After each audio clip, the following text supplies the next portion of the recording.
J'ai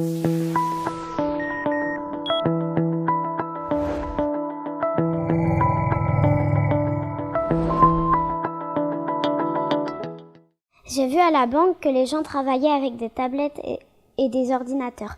Comment apprennent-ils à s'en servir?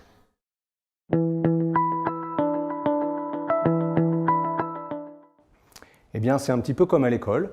Il y a un professeur dans une classe qui dispense un cours et qui donne des exercices. Dans les entreprises, c'est exactement pareil. On appelle ça un formateur qui dispense des formations en présentiel. Par contre, les collaborateurs des entreprises sont très nombreux et répartis dans toute la France ou à l'international. Donc on commence à faire des formations à distance, en classe virtuelle, et les cours qui peuvent être dispensés partout, les exercices, sur des tablettes ou autre chose. On appelle ça de l'auto-formation ou du e-learning. Ensuite, c'est exactement comme sur Internet, quand tu cherches quelque chose, tu trouves une vidéo qui t'explique comment faire quelque chose. Pareil dans les entreprises, on fait des vidéos pour expliquer comment faire certaines actions. Mais ces ordinateurs, ces tablettes et les applications informatiques qui sont dedans sont très complexes et très coûteuses. C'est pour ça qu'il y a des entreprises, comme Nomor par exemple, qui créent ce qu'on appelle des simulateurs d'applications informatiques, exactement comme il y a des entreprises qui créent des simulateurs de vol pour apprendre à piloter des avions.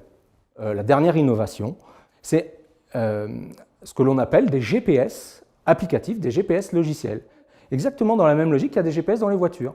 Dans une voiture, tu demandes où tu veux aller et on te dit prends à droite, prends à gauche, etc. Un GPS logiciel, c'est exactement la même chose.